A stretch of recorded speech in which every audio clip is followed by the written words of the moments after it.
everybody. Thank you for your attendance here. We apologize for the slight delay. You may notice that we only have 3 of our esteemed panelists on stage with us today, unfortunately due to a last-minute cancellation. So thank you for being here. We're going to be talking about solving the carbon capture puzzle, focusing on CCS strategies, and success stories that we see within the market.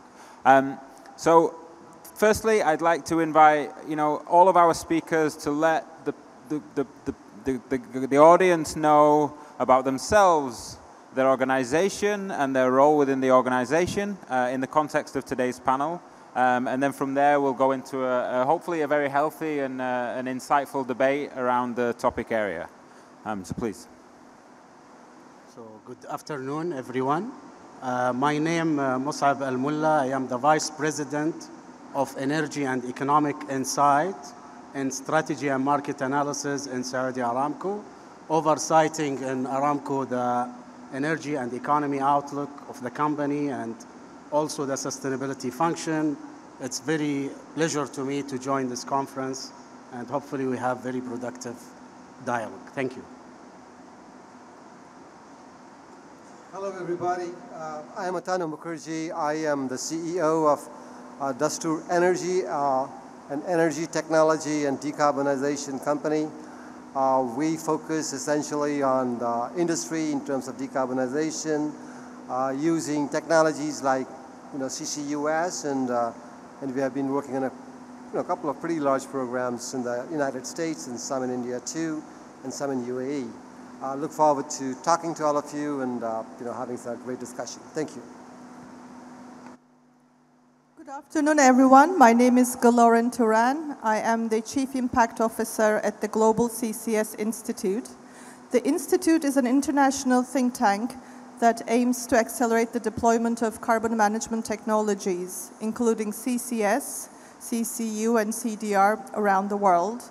We have over 200 members, including governments, businesses, and NGOs. And it's an honor to be here participating at this great conference and looking forward to our discussion. Thank you. Thank you, everybody. I think CCUS is not a new concept. It's not a new technology. I think we've had the chemical agents for separating the CO2 from gas streams since the 1930s. We have had, operational CO2 recovery for oil fields since the 1970s. What we are seeing now is the matter of CCS being something that can be applied across the economy, from hard-to-abate sectors, from decarbonizing oil and gas to decarbonizing power generation. The role of CCUS has changed quite dynamically over the last sort of decade, and we're now at a real inflection point where to meet climate change targets and to hit some of the IEA net zero requirements, we need to see a huge acceleration in activity. And I think, as you'll hear from our panelists today who have some direct insight and direct experience on some of the world's leading projects, we'll be diving in and taking a closer look. So the topics, or the 3 enablers that we're going to focus today's conversation around are around cost. The cost of making CCS less, what we see across partnerships, technology innovation, and how we want to see the market evolve over time to make it more affordable. Collaboration, the emergence of collaboration across the value chain, beyond just technology partnerships, into infrastructure partnerships with CCS hubs, and then into a little bit about commercial structuring and how we see the commercial structures of CCUS differing across the world, from things like policy and incentive-driven environments focused on enhanced hydrocarbon recovery, and also things like CO2 imports and thinking about how CCS plays a part in more circular business models. So starting on the cost topic, I think it would be great maybe initially to hear from yourself, Anand, around your role, given the role the organization plays, what are some of the key technology trends and, things that are occurring across the value chain, R&D, implementation focus, that we see are going to really start to bring the cost down and make the economics of CCS more affordable? Thank you for that. So I think one of the biggest enablers of deployment of carbon management solutions, carbon capture, utilization, and storage solutions has got to do with, obviously, the cost, and I think related to that, the complexity of operation for CCUS. And I think if you look at the cost, you know, chemical technologies which are typically utilized for carbon capture, which have been there for ages, like, you know, like you mentioned, Clay, you know, have been coming down with new kinds of solvents and technologies, you know, above and beyond the traditional amine solvents as they're known, into different kinds of, you know, chemical solvents based on ionic technologies and such others, which has somewhat dipped the cost curve down, right, over the past decade or so. But it is not at a pace which, you know, can be said to be dramatically different, such that, you know, the cost structures alter significantly in terms of giving you the operational affordability.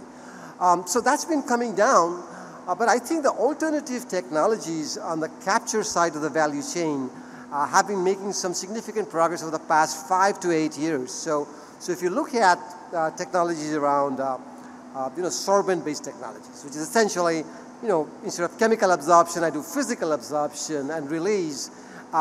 That's a much lesser energy-intensive process, and because it's much lesser in energy intensity, the costs come down. But then the question becomes, can I scale it?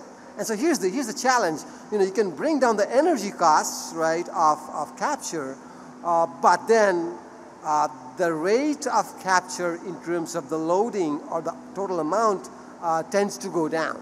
So you have this tricky balance that you get to play in, you know, in developing technology, which gives you that right amount of scale, the right cost structure for the operations, which allow you that affordability in the matrix. So that's one of the vertical challenges that we got in cost.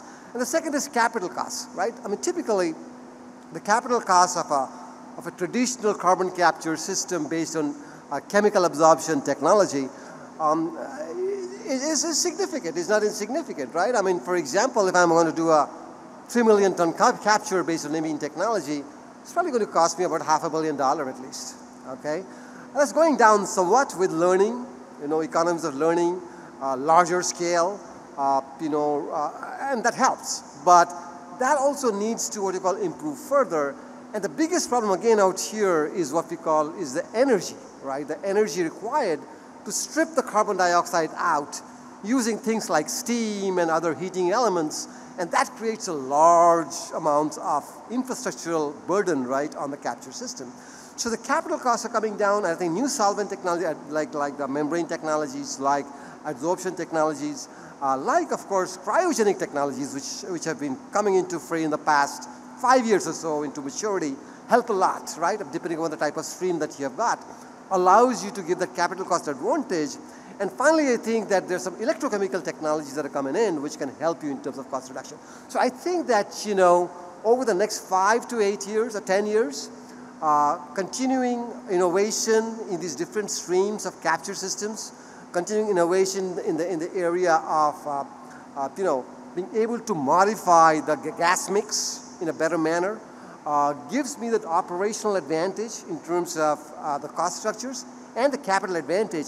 And I wouldn't be surprised, you know, if you say next 10 years to 15 years from now, the cost of capture drops down to maybe $15 a ton for, you know, dilute stream captures. And I'm not talking about DAC. DAC is another area which I think has got a long runway to go in terms of cost reduction from $800,000 to maybe, you know, $100. It's a long way. But generally, fixed point carbon capture probably has got runway in terms of, you know, improvement over the next 8 to 10 years. Okay, thank you. And I think maybe while we stay on the topic of the cost and the technology, I think, Guloren, from the Institute's perspective, you know, you guys publish a state-of-the-art technology report every year. How have you seen the number of, you know, well, more generally, how do you see technology evolving? But then also, from a membership perspective, from an interest in the sector perspective, from innovations coming out of universities perspective, how is this really accelerating with this trend of a required accelerated deployment that we see? Yeah, so let me kind of like tell you into some of the things that we see. We work quite a bit with institutions like the US DOE, Stanford, Rice, and you know, BG, UTexas, IIT Bombay, for example. I think there is innovations, right, that's happening in terms of you know, membrane technologies, new absorption technologies. However, the rate at which that innovation can happen has a limit. Unfortunately, unlike semiconductor technologies where, you know, I can jump by Moore's law every 1.5 years or 2 years by doubling the capacity, doubling the performance, that doesn't happen in the physical world, right? In terms of the time constants of development, it's just long. And so we're seeing a lot of innovations in ionic technologies, for example, in institutions. We're seeing biological yeast-based technologies. LanzaTech, for example, has done a good job in terms of what I call yeast-based technologies. There's a bunch of others, you know, biochemical technologies that are coming. But the question is not so much the innovation in the lab. That is possible. The bigger problem or bigger challenge is how do you take innovation to scale? Right? How do I take something today, which is at about 1 ton per day, to tomorrow, which is at about 5,000 tons per day?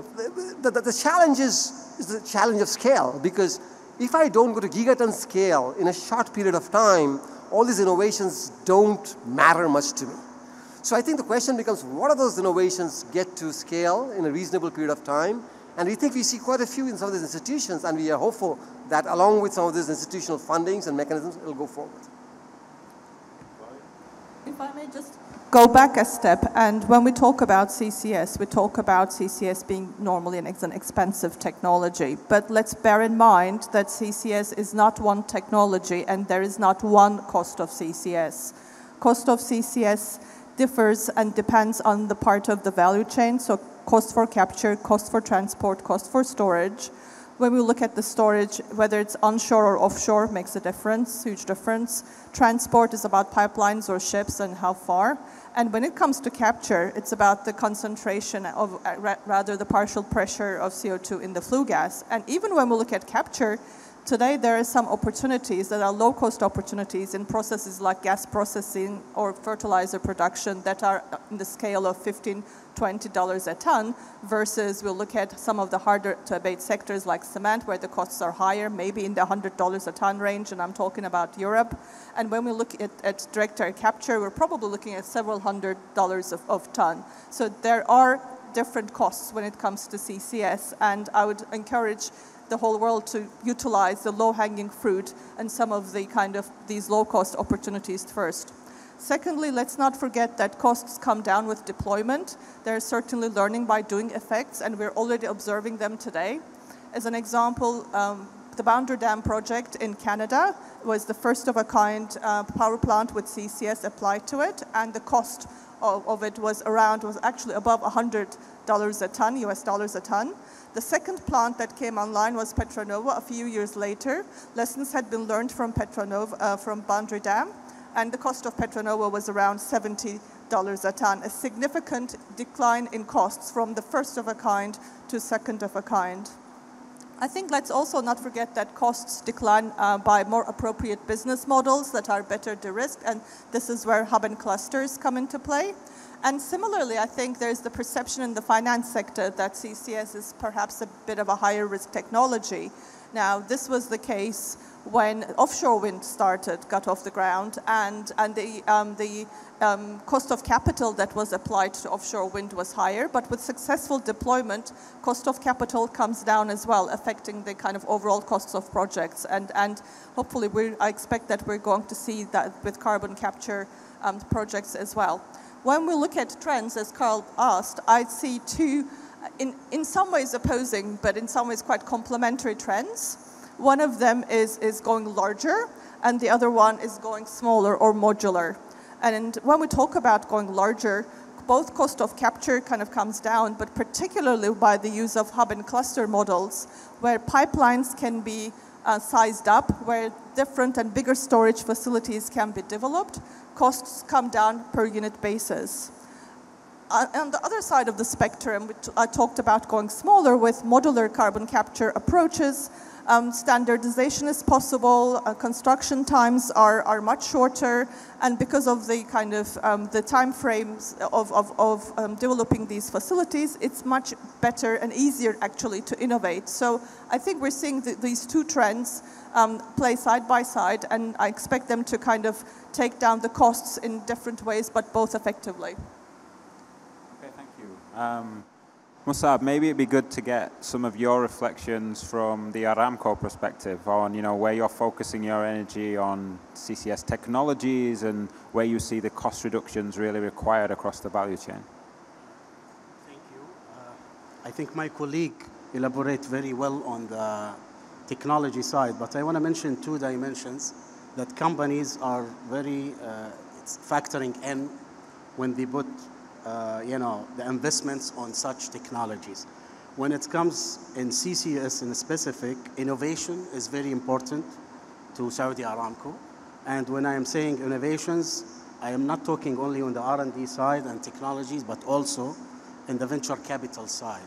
So Saudi Aramco announced, I think 2 years ago, sustainability fund, one of the largest in the world, the $1.5 billion. And a few months ago, the total venture capital investments increased, the capital injection increased from $3 billion to $7.5 billion. And sustainability is in the heart of it. So one of the things that Aramco is focusing on when it comes to the venture capital, which is under the innovation umbrella, is where to invest for startup companies that are doing some innovations in the value chain of CCS. My colleague talked about very important one, like the solvent, the importance of how you make the right solvent and so on. And we invest in projects like, Carbon Clean and, Captura. All these are startup companies that they are trying to find fund because, in the startup community, the focus is technology. It's very hard to find heavy industries type of investments in the startup community. It needs investments. It needs big companies, and Aramco are walking the talk in this regard. We want to make these companies successful in the startup community because they are the engine of innovations when it comes to the value chain of CCS. So one of the pillars that we are focusing on when it comes to reducing the cost is innovation, not only the R&D, but also in the startup. The second part, we think, is the engineering side because it's heavy engineering perspective when it comes to the CCUS. There is transportation, there is piping, and Aramco is very, I would say, sophisticated when it comes to the standards and how we make sure the standard also meeting the requirements, but also how to make value engineering to ensure you are reducing the total cost. Very important on the CCS front is to study and learn from lessons learned on the best practice because there is a lot of failures happening in the CCS. So the first thing we did in Aramco, we studied very well the failures and we looked to the success, which probably few, because the failures, there are not failure projects, and learn from them because it's important when you do your engineering, and specifically if you want to reduce the cost, the proper value engineering, you learn from other projects. So in my opinion, it is innovation through venture capital, in addition to my colleague mentioned the R&D and technology, but also in the engineering side. There is one important factor that's probably beyond talking about Aramco is, and I think you mentioned it very well, cost reduction is also associated with pricing. So it's like any other commodity, you have cost curve, and the cost curve will drive price and vice versa. So if there is momentum in the CCS investments globally, and there is the scale you talked about, I think the cost will go down through the scale.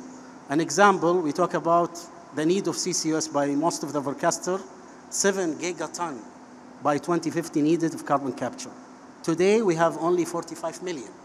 You can imagine the scale difference and the lack of investments in the CCS. And it's very important that energy transition narrative today recognize the CCS and basically put, not a pressure, rather than put it in the formula of financing.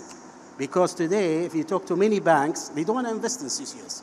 They don't consider it part of the green solutions, I would say. And financing will be critical to scale up, the CCS projects globally. And if this is not happening, we will have probably challenge to meet that scale that probably will reduce the cost. So I would say, I want to summarize that from Aramco perspective, innovations, engineering, but at global side, it's important to have financing pool and pool of money injected to the CCS project. Thank you, everybody. So, hearing that around the costs, and I think rightly so, a lot of that conversation resolved around the cost of capture, because that's, typically where the biggest cost contains across the value chain. What I think would be good to then go into now is a little bit more on the collaboration front. And on that collaboration front, we see these strategic partnerships and alliances forming to reduce the risk, but also to reduce the cost through shared and common infrastructure. So I think, Musaab, no better place to start when we want to talk about CCS hubs than with Aramco. The work that you guys are doing at Jubail, the work you have done through the OGCI on the Kickstarter of the global hubs. I think given, the fact that Jubail is one of the largest globally, it would be great to hear some insights around that project specifically and, how that starts the CCS journey for Aramco. Thank you. So Jubail Hub, just for information, will capture 9 million ton CO2 equivalent, 6 million coming from Saudi Aramco, and the remaining 3 coming from the adjacent industries. The reason it was located in Jubail, because for those who don't know Jubail is a hub of industries for petrochemicals, cement, and other industries. So the hub is being created in that location not only to capture the CO2 from Aramco, but also to partner with other customers like SABIC and other industries around. So 6 million will come out of the 9 from Saudi Aramco, and we are focusing on high purity CO2 for this phase of the project, and the remaining 3 coming from the adjacent industries. The 9 million by 2027 annually will be captured, which probably, if you put things in a scale, this is around 20% of today's CCS project globally, the 45 million that I talked about. Partnership, we are partnering with leading industries. We are partnering with Linde as well as with Schlumberger. So we believe on the partnership, as you mentioned, on scaling up these projects. So we have partnerships with industries, but also we have partnership in constructing these companies as a joint venture.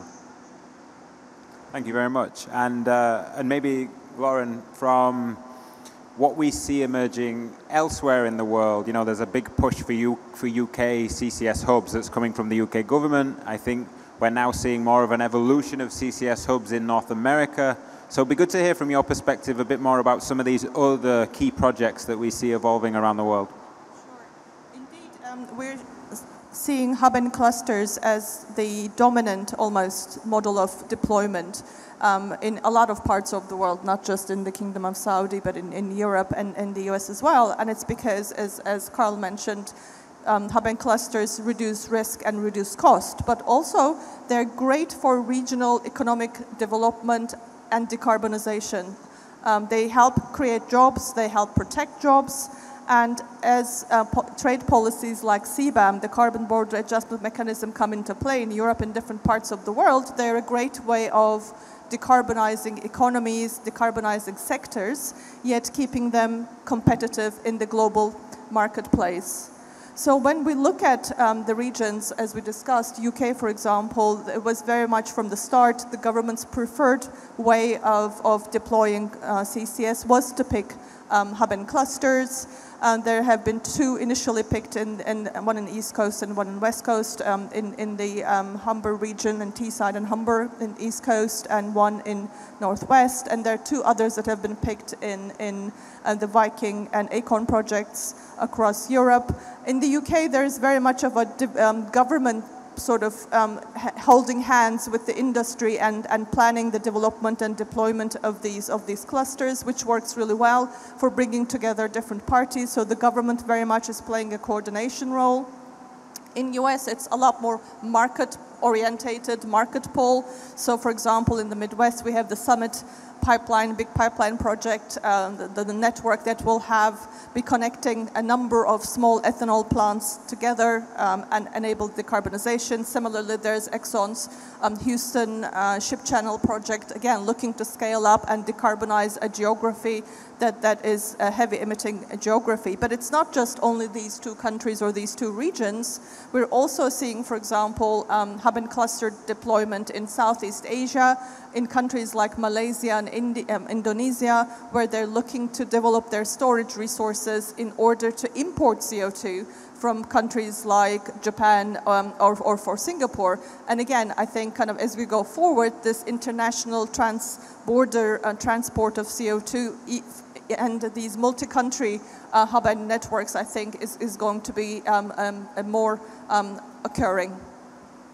Thank you. And maybe Anant, from your perspective and the work that your organization does globally, how is this like hub and collaboration model transpiring into, you know, the way that you're seeing projects approached by some of the entities in the value chain?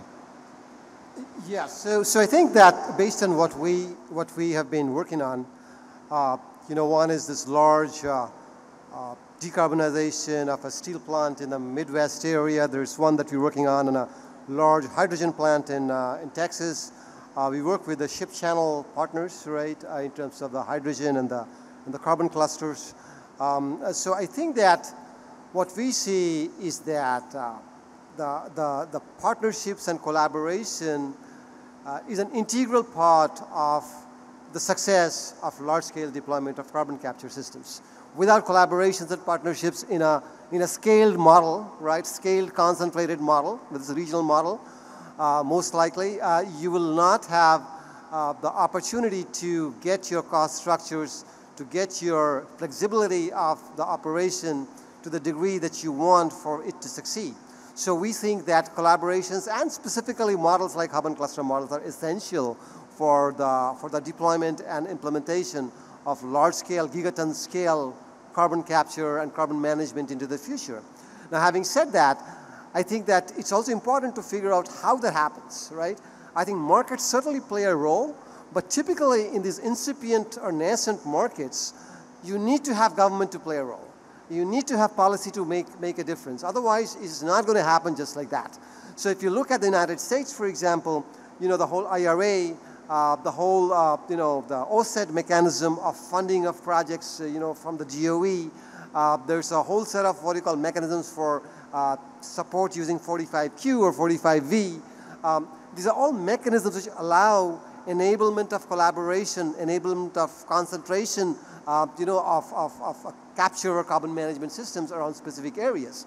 Secondly, if you look at the way this needs to work, you eventually want CO2 to be a commodity. You have to have CO2 to be commoditized. If CO2 cannot be commoditized, the scale of business cannot happen. So how do you commoditize CO2? And that basically means that you need to have concentration and you've got to have operations which there's a lot of interaction. So for example, if you look at the gas markets, you know, how it evolved, the Henry Hub model, if you look at the United States, the whole hub concept of Henry Hub essentially made the gas market liquid. Similarly, along with government support and along with incentive or tax mechanisms which makes markets liquid, if you have a market clearing mechanism, right, which allows you to trade and commoditize CO2, it'll make the market happen faster and better. So I think these are some of the things that you need to do to make carbon capture happen at scale, right, across different sources. I just want to comment, very good point mentioned here is the uses of, as a commodity for CO2. Today, the CCUS is a cost, and to your point, if there is no policy, no incentives, the problem will be that cost will be a burden to someone, whether on companies, which companies they are commercially driven, or basically the governments and so on. The next era, I think, to convert the CO2 to commodities, and we have very good examples of these at R&D and technology phase. And if there is a scale on the CO2 as it uses, this is where we will find the scale of, I will give you an example that Aramco is doing on the CO2 uses.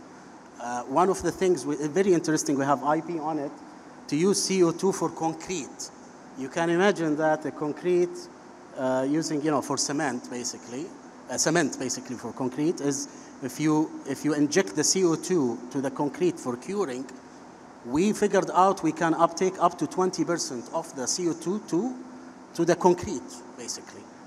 And that reduces the quantity of concrete you need and so on, and make the concrete a sink for the CO2. And that could be a commodity that in the future you sell it to the construction companies. So all these things probably at the technology phase, but once get a scale, this become a commodity that it will not be cost burden to someone. It will be a commodity like any other commodity. Well, that's really great insights, and I think that kind of takes us nicely into the next kind of topic area, really, which is around, the commercial structuring of projects and how we're seeing that differ by location, and different locations have different drivers that are driving those policies or those incentives or the rationale really behind doing CCS.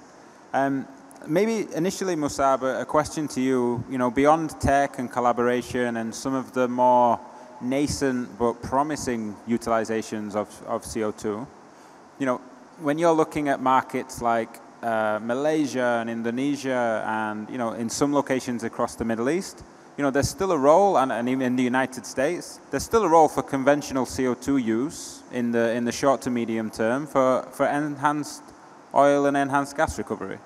That's a good commercial driver to kind of help you on that segue towards, lower cost and lower implementation. Do you have some views around, the evolution of that or the usage of that? So in Aramco side, for instance, we did the EOR pilot in Uthmaniyah gas plant, one of our gas plants, the south region of Saudi Arabia, and it basically used around 230,000, CO2 equivalents for enhanced oil recovery. Since 2015, we are piloting this, and we found it very successful. But I think in other regions of the world, to your point, EOR will be very good applications. For us as Saudi Aramco, we decided to go beyond EOR. So the 9 million that I talked about is focusing on pure sequestration. In addition, we are looking to the uses, to my point previously, beyond the EOR, like these applications that we have for, for concrete and so on. But to your point, I think about how you can commercialize these CCS projects beyond the uses. I think there are companies like Oxy and so on, and maybe you know more than me on this. They also commercialize it from carbon credit perspective. So you generate carbon credits, and you sell that carbon credits to one of the buyers that they need to offset their emissions. And I think in countries like US, where IRA do exist, for technology like DAC, for instance, direct air capture, the IRA probably will not be adequate. It needs to be basically complemented by commercially driven commodity like carbon credits and so on. So I think also there will be probably future for the CCUS to be recognized on the carbon markets, whether voluntarily or compliance markets. Okay, maybe Anand, on to you next. I think, hearing about some of the projects and the sectors that you're working on, so from steel all the way to negative emissions technologies, how do you see the commercial models and the commercial structures evolve for those sectors when you consider the application of CCUS?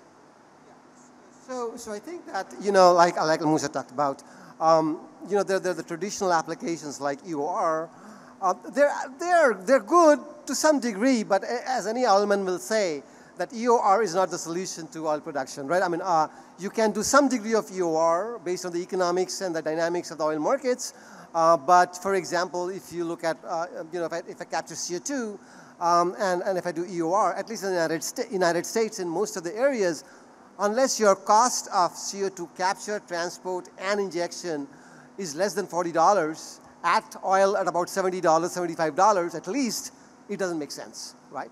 So there are limitations to a degree to which you can do EOR based on the market conditions and based on, of course, capture, transport, and sequestration or injection conditions, and that varies from market to market. I think the biggest opportunity is probably how we can make CO2 into a commodity of different kinds, right? Now, the question is that there are limitations to that today because any transition of CO2 or transformation of CO2 into commodity has got a cost which is probably more than its incumbent cost of the commodity. So if I want to produce methanol, for example, from CO2, the cost of that is going to be about $700 today compared to $150 in Saudi Arabia or some other place of production.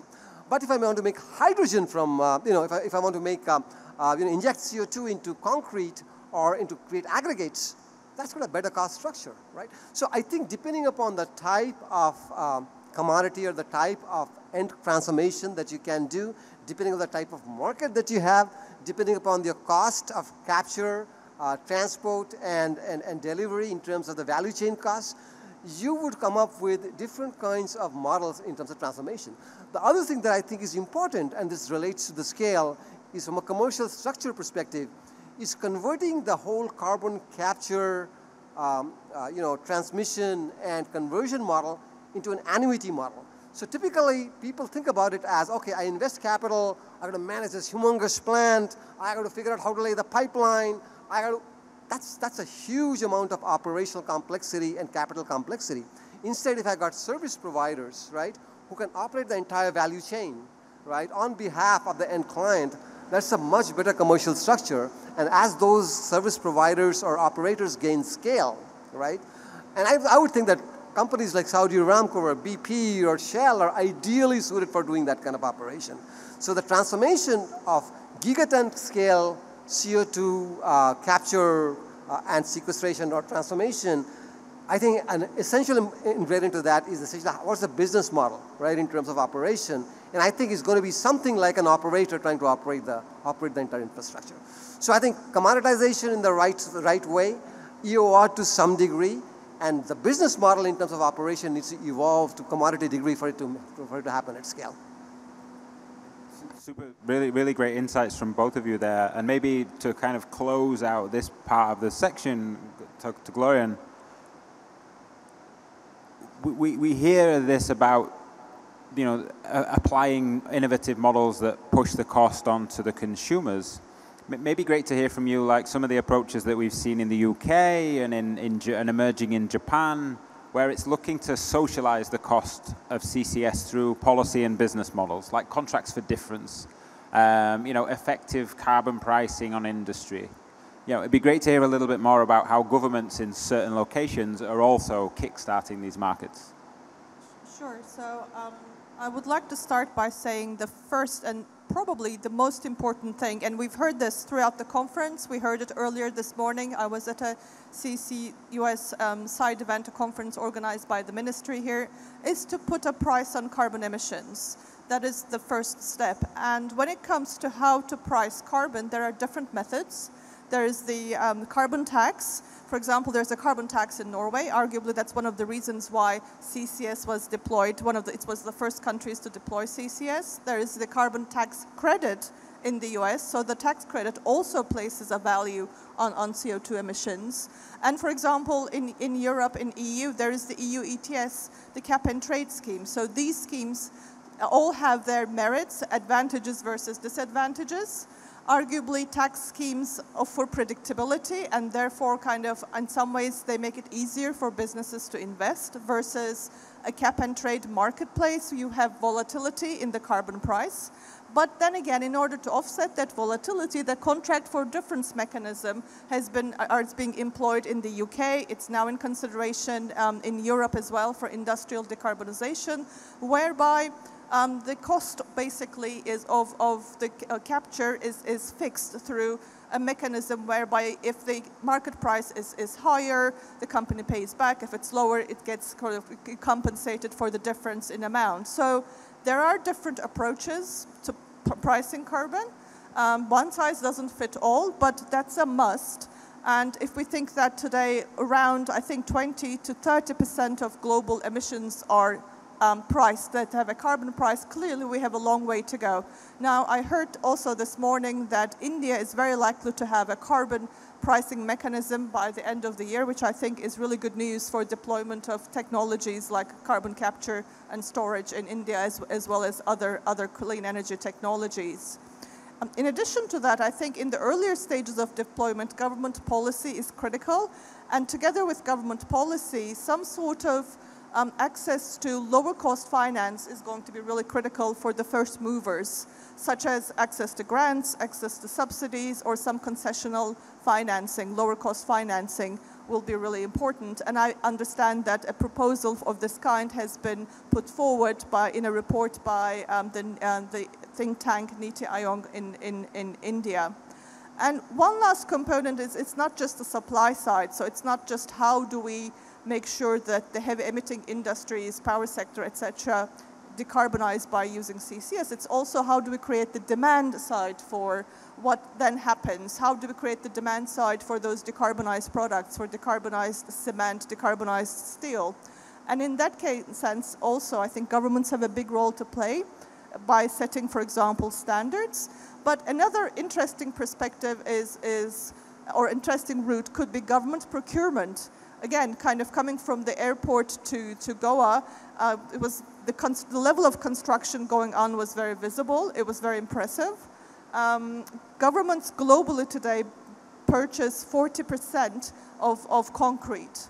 They purchase around 25% of steel, again, globally around the world. So if governments were to use their purchasing power to buy low carbon, decarbonized cement, concrete, steel, this could very easily help kickstart the decarbonization of these industries. So I think that's one policy tool which we perhaps haven't employed as much. I know that it's being starting in the US, but that's something I would say is also worth considering thinking about. I just want to comment on this point because you mentioned very well the instruments that needed globally when it comes to the CCUS. But probably I just want to highlight the differentiation between global south and global north. The economic, prosperity in the global south, basically, where probably most of the CCS, future CCS will require carrot tools, not stick tools. I think carbon price will be the stick tools that could be burden on governments or consumers that could be applicable to the, European regions and so on, or global north. But in the global south, I mentioned it earlier, I believe that carbon markets will be very important to be scaled in the global south and become one instrument tool and effective instrument tool to scale up CCS and carbon credits. Imagine that, let's say that I generate CCS in X country and then generate credits that probably I can sell it at, let's say, $100 or so, and I find buyers for that. But to find buyers for that, you need also incentives for the buyers at that end to create that market. Because I think whatever will be sustainable in the future, it has to be commercially driven.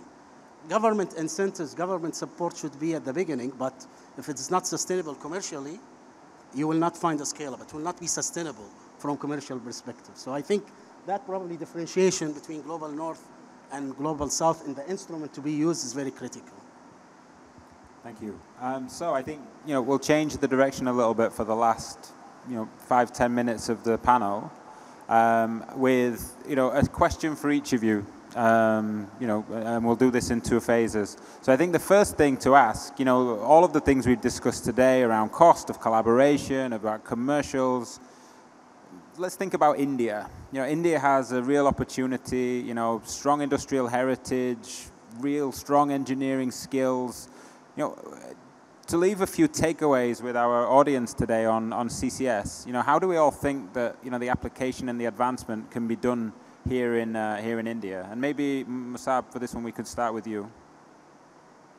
I think India is a great example probably of the future success of CCUS and carbon capture. Mr. Prime Minister mentioned in the inaugurations the aspiration of economic growth of 7.5 being the top 3 GDP countries. I think this is where the country will find economic aspirations and economic growth, which will be probably associated with more energy consumptions.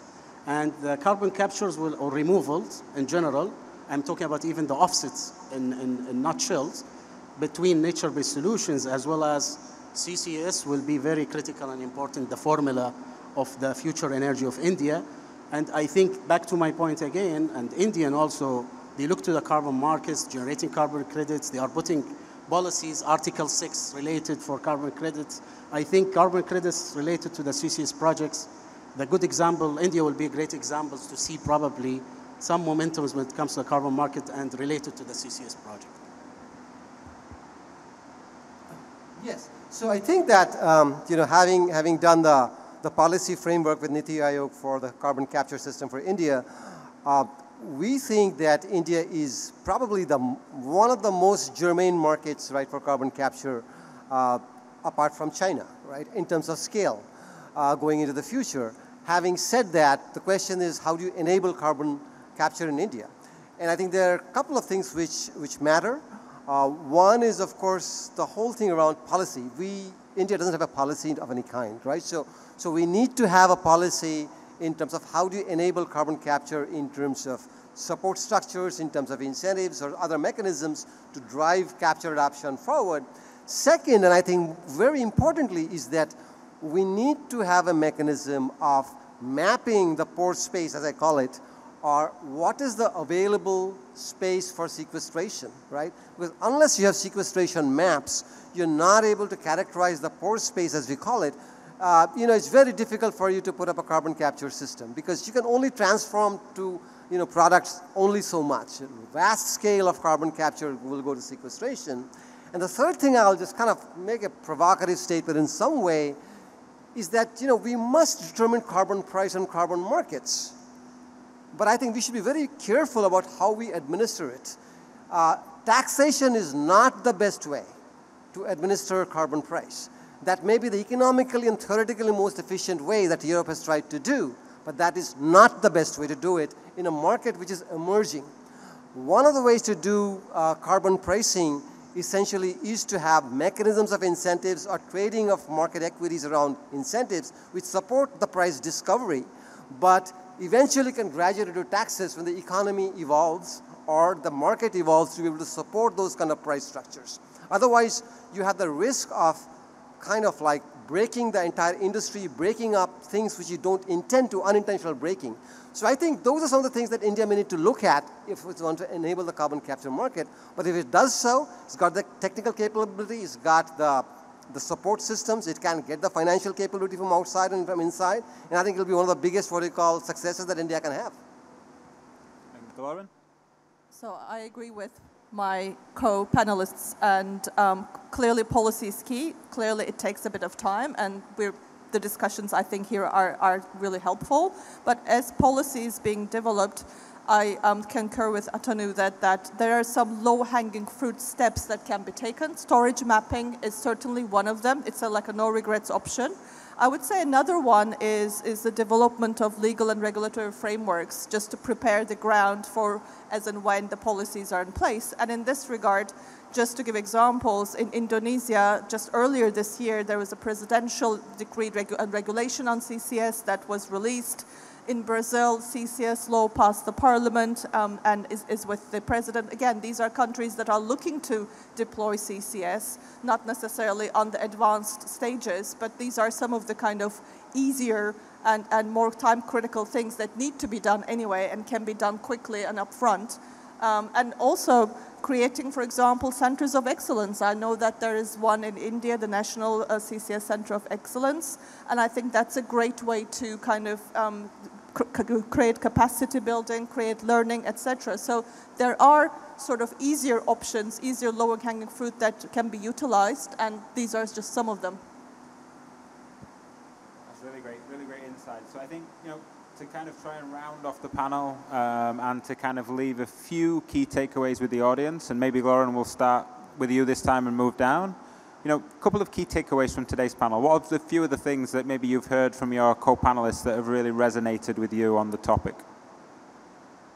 So when it comes to CCS, we know that the technology exists. We've been using in Kingdom of Saudi Arabia, in the US for numbers of years now. We talked about costs, and we talked about how the costs are not insurmountable. They're coming down. Storage, we discussed that it's available, either underground storage or utilization in a product. So those are options.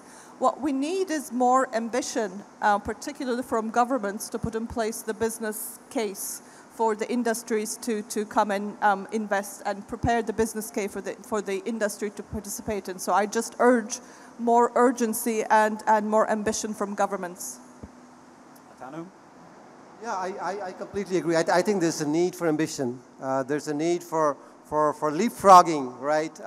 And there's a need for a herd mentality around carbon capture, right? So that it leapfrogs. And I think that can be done, I think, through a combination of incentives and I think impositions too. I think sometimes you need to impose certain things to move things forward, right? And so combination impositions, incentives, I think will eventually drive impact. And so being able to do that in the right way with the right kind of policy incentives and the support is, I think, crucial in terms of moving the whole carbon capture market forward in terms of the scale that we're talking about, 6 gigatons, 7 gigatons in the next 15 years, 20 years, and the economics that we're talking about in terms of the cost structures and in terms of course, the value that can be produced. I think just key takeaways is basically cost reductions will be associated with innovations throughout the value chain, but also on the engineering, how you can manage the cost down. Then the second part, I think my colleagues talked about a lot, which is the policy incentives. And you will not find one solution fit the whole world. There will be carrot and stick, models in different parts of the world, but also collaborations throughout the value chain. I maybe will give just a quick example is the oil and gas decarbonization charter announced in the COP. 53 oil and gas companies joined that charter, and in the heart of it is how to collaborate in scaling up CCS. So I think I would leave with that comment that collaboration is very important and critical to scale up the CCS. Well, I'd like to give you my personal thanks for such an insightful and interesting panel, and I'd ask the audience to join me in giving the panelists a round of applause as we close out the session.